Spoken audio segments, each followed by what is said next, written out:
Guys, I have big news. We have started a venture studio. Full Scale Ventures is now a thing, and we have our first company called EngagePath that we're rolling out soon. Today on the podcast, I'm interviewing Craig Ferril, who is basically my partner in this new venture studio. We're going to tell you about what is a venture studio, why did we start a venture studio, and a little bit about EngagePath. Check it out. To survive and thrive, you must adopt a product-driven mindset. And we're back for another episode of Product Driven. Today, we've got a really special episode. I have Craig Ferril with me today. Together, we have started a venture studio. Full Scale Ventures is alive. We're going to be talking about what is a venture studio, why we started a venture studio, and all that kind of stuff today. Craig and I worked together for several years before at one of my previous companies. Craig is the Chief Strategy Officer, and I don't know what your title is actually going to be eventually, Craig, but welcome to the show, man. Thanks for having me. I'm excited. This is a watershed moment for us. I think your job title is the guy I would not do this without. So whatever that title is, that's the title. You can call me whatever you want, just as long as I'm along for the journey. This is going to be fun. So, we worked together for, it was about 9 years or something like that. It was a long time. And really enjoyed working with you. And, you went on and you worked for another startup here for a while. And the timing was just right for you to join us and do this. You joined us in around February. It was about February, whenever it was. Yep. And so now we've been working on couple new business ideas. We'll probably talk about. But this started out with what in the world is a venture studio, right? Like when you and I first met, we're like, okay, we're going to do this, but what does that mean? Do you remember that conversation? It's like, what in the world is a venture studio? And the answer was there really was no answer, right?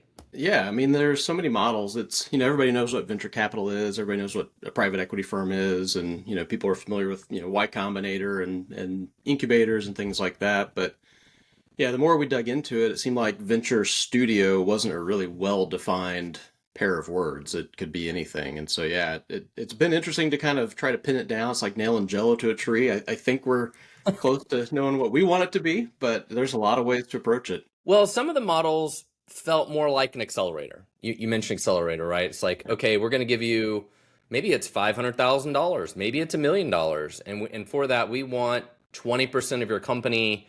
We're going to help you incubate this thing for 12 months. And then after the 12 months, it's like we gave, birth to this thing and you're on your own. You leave the incubator. Yep. We did not really like that idea. It's like we want to be involved in these things long term. And then there were some that's, take a majority of the company. Some that, you can work with another entrepreneur and you bring in the entrepreneur and then kind of incubate whatever their idea was within this venture studio.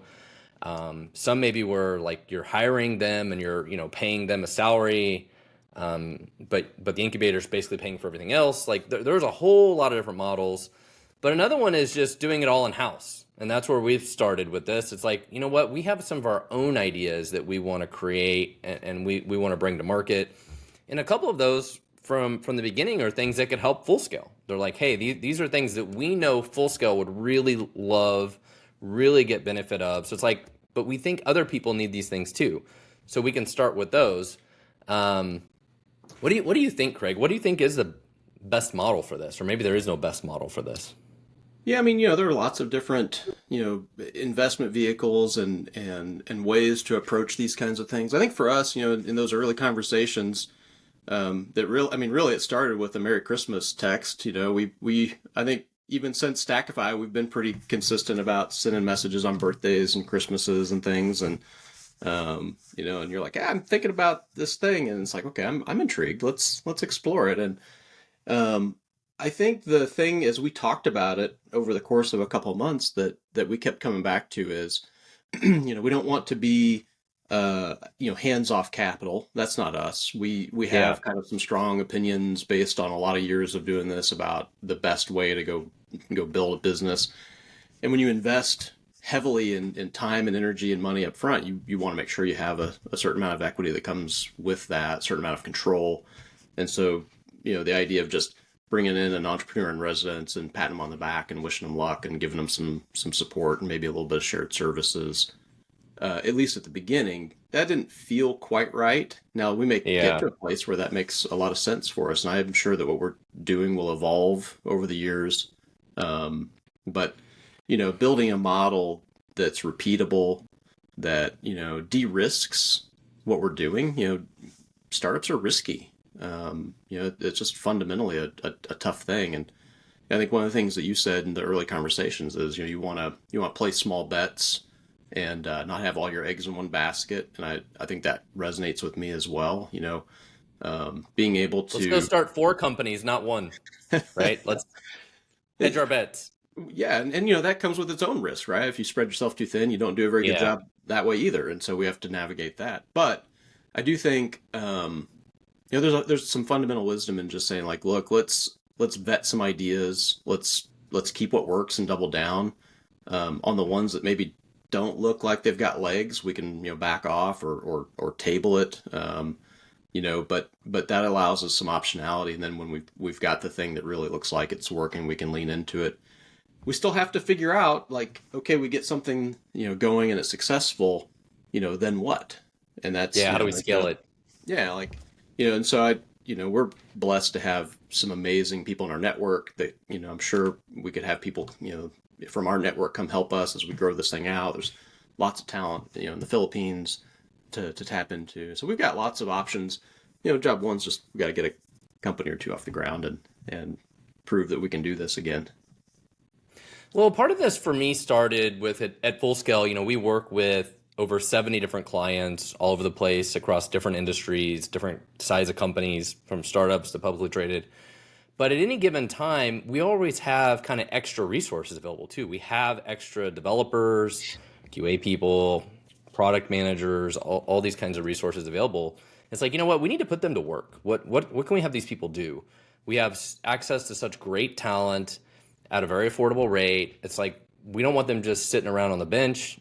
How can we put them to work? So this for a long time had been in the back of my mind of like, you know what? We should be able to take at least some of these people and put them to work on different projects that could be projects we could sell to other people, right? Like we could build our own SaaS products. So that's part of the original genesis of this thing.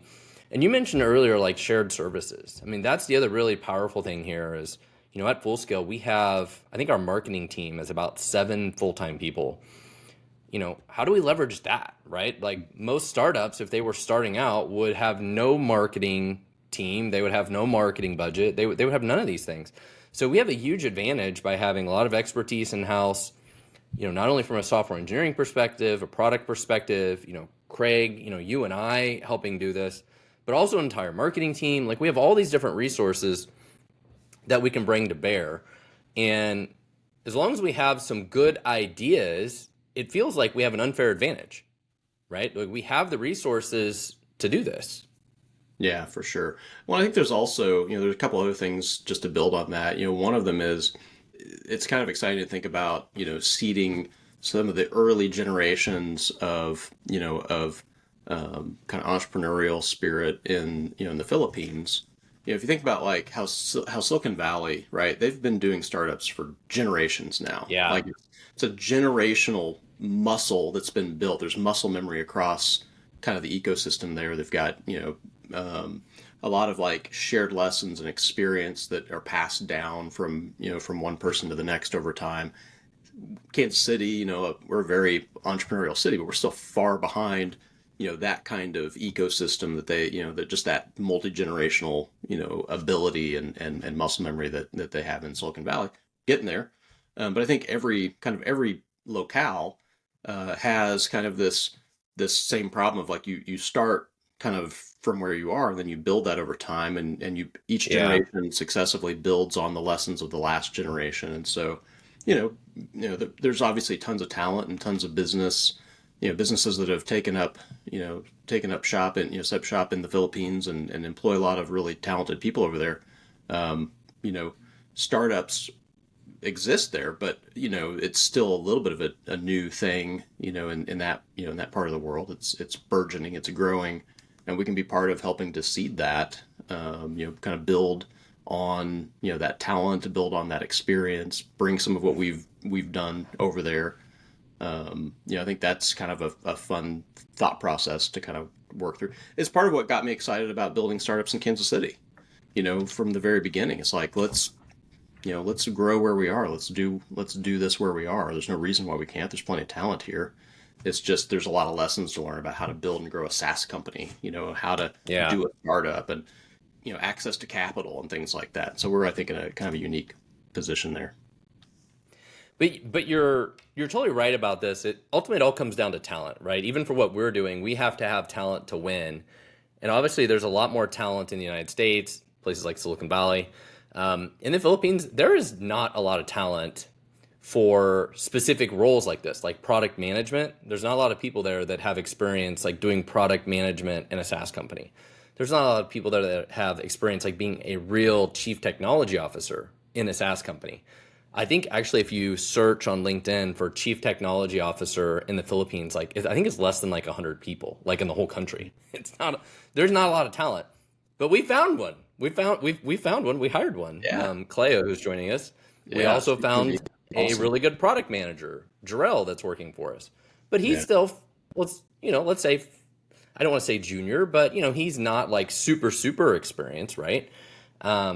But we are giving him a great opportunity to come in and take the experience he does have to the next level, right? We are helping mold and create that talent, which is great.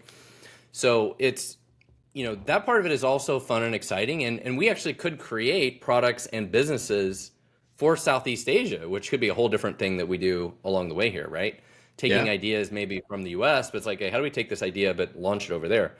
So we keep talking about the Philippines because at full scale, we have 310 employees in the Philippines. I think we only have 7 or something in the United States. So our entire team is there. And so speaking of that, that's part of what gives us such a massive advantage for what we're doing is the low cost of engineering and development.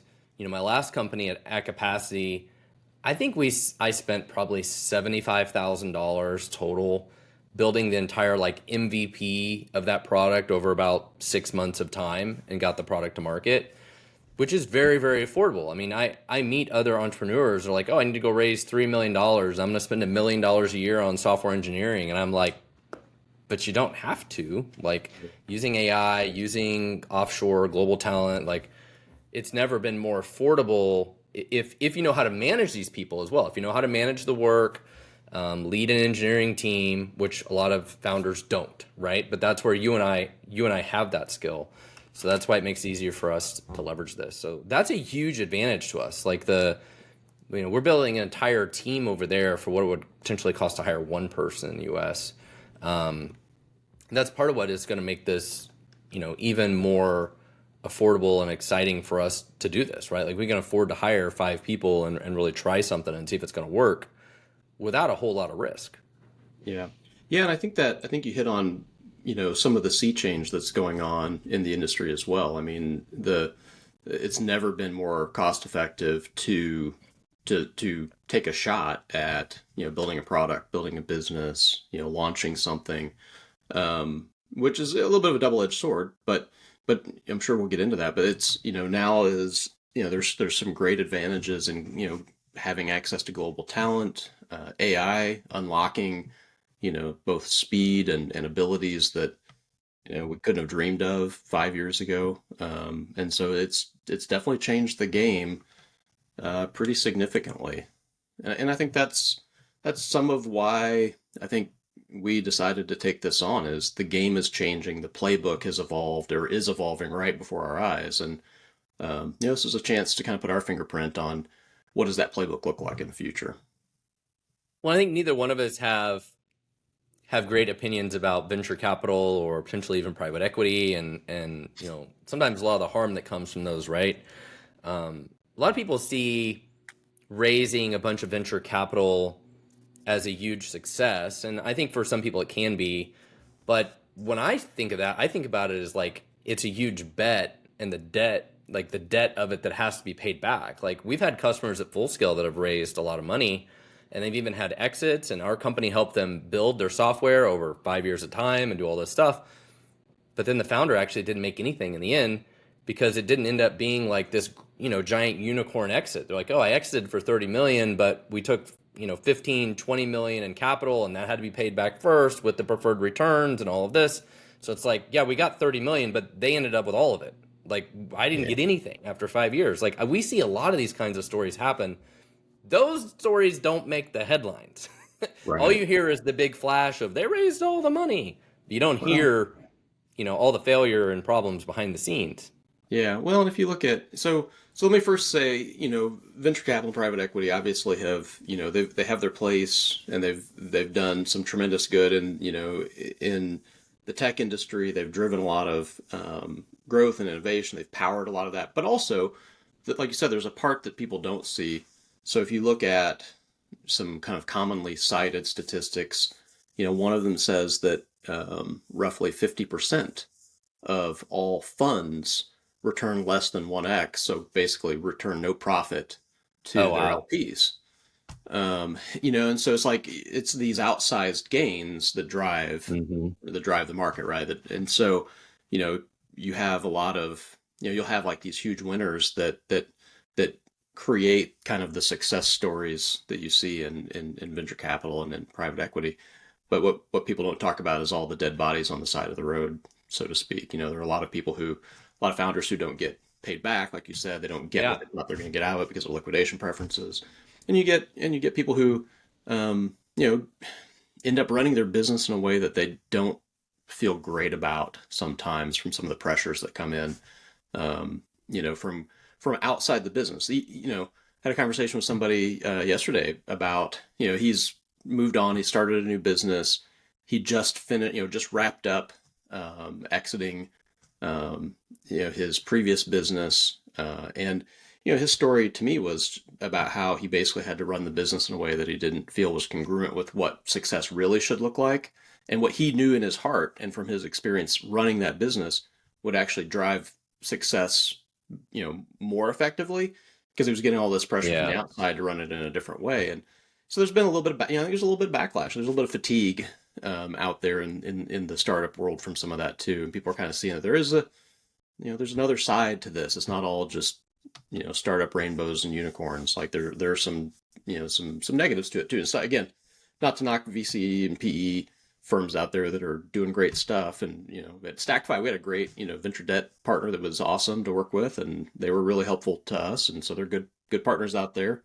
But there's another side to the story, for sure. Well, the reality is the companies that raise venture capital get all the headlines. Everybody celebrates that you raise the money, but like 90 plus percentage of companies are bootstrapped.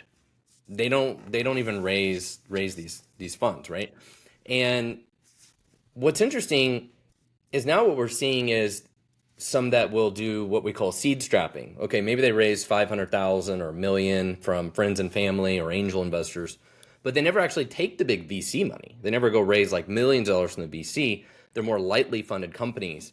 And I think that is going to become more the norm. Like, if you can raise $1 million and you can build the MVP of a product for a couple hundred grand or whatever, you know, um, $1 million can go a really long ways if it's used the right way, if it's used in a smart way. Now, granted, if you're trying to build like rockets to go to Mars, like that's a whole different kind of thing. But if you're just trying to build like a SaaS product or a simple technology product, you don't need to raise millions of dollars anymore. Um, I think to me it only makes sense when you know how to scale it. You're like, I would be stupid not to take this money. There's so much Mhm. opportunity. There's so much demand. We can't keep up with the demand. We are stupid not to take the money. I think that's when it makes the most sense personally. But I think we're hitting on a new paradigm of this sort of venture studio model where could there be more and more venture studios like this? And there's another one in Kansas City called in Columbia, Missouri called Redbud near us that is doing this too, where potentially you could partner with an entrepreneur, right? Where an entrepreneur could come in like, hey, I have a great business idea. Can you guys know how to do this? You will actually provide expertise and resources to do it, because that's the thing. VCs don't do that. VCs don't provide any resources. They may talk like they do, and maybe 1 in 100 of them do, or they make like, one introduction or whatever, but they don't come in and help you run the business. If anything, they probably add friction and problems, not really help. Where in a venture studio model, right? If it's a really good venture studio, you could go to the venture studio and hopefully they're helping you do everything. Like they're really, really invested in this, but you're also giving up major equity for it, right? But they're like your co-founder, not just the kind of silent investor that's adding a lot of friction behind the scenes. Yeah, yeah, for sure. I think savvy founders are kind of waking up to the fact that there's often not as much kind of value add as they expected there to be from venture partners, whatever kind of investment partner they find, and then they're still on the hook to go find co-founders to help them fill in the gaps that they don't Yeah. know, right? And so you have somebody who maybe knows an industry but doesn't know how to build software. You have somebody who knows how to build software but they don't know the first thing about go to market, Yeah. and brand positioning and creating awareness and validating an MVP and validating a market thesis and so yeah, I totally agree. I think the idea here is that we bring decades of experience doing this stuff, and de-risk it. Yes, there's a little different. The math is a little different, but at the same time, the success rate should be higher. That's kind of our working hypothesis anyway, is that it should be, because we can approach it with a little more laser focus, and we bring some kind of shared playbook, some proven technique, as well as access to access and reach. I mean, between our networks, between your followers on LinkedIn, between your reach on YouTube, things like that, we can create awareness and visibility. But we also just bring resources and know-how and experience, and I think that counts for a lot. And if you're gonna if you're not going to just do it all yourself, and it's very rare that somebody can truly do everything themselves, you're going to need partners. Yeah, Well, this that's is why one I of our. hired you. That's why I brought you in, right? I'm like, I know I want to do this. I know I want to do this venture studio thing, but I trying to do it all by myself seems like a daunting task, right? That's why I'd reached out to you. I'm like, you know what? If Craig will come and do this with me, like this is the perfect match. And you sent me a great article today about venture studios and different models of them.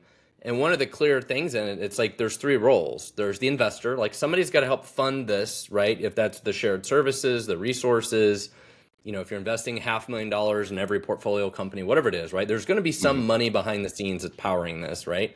You need the entrepreneur, somebody that helps drive the vision crafting and the strategy and stuff. And you also need like really strong operational intelligence and talent. And that's the thing I always loved about you, Craig, is like you're very much a people person. You understand operations. And so I think we have the right chemistry from all this to handle these three pieces and go do some stuff. So I'm really excited.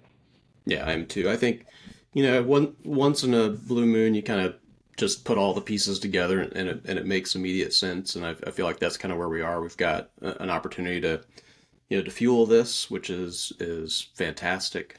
We've got the right people in place. We have the right experience and background. This has been kind of years in the making of getting to a place where all of this kind of comes together and just fits. But yeah, this is me. I don't wear lots of excitement on my sleeve. Like I'm not like a super excitable guy, but I've been pretty energized by the last couple months. Well, let's talk about that some more because we talked about we had a couple different business ideas that we're incubating.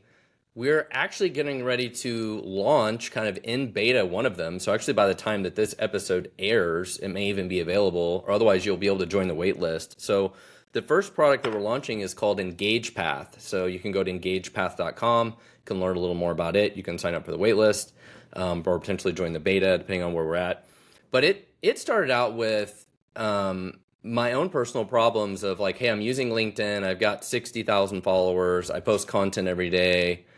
I want to use it for social selling. I want to figure out like who are my most engaged followers and connections, people that are like my ICP. Who could we sell, potentially full scale services to?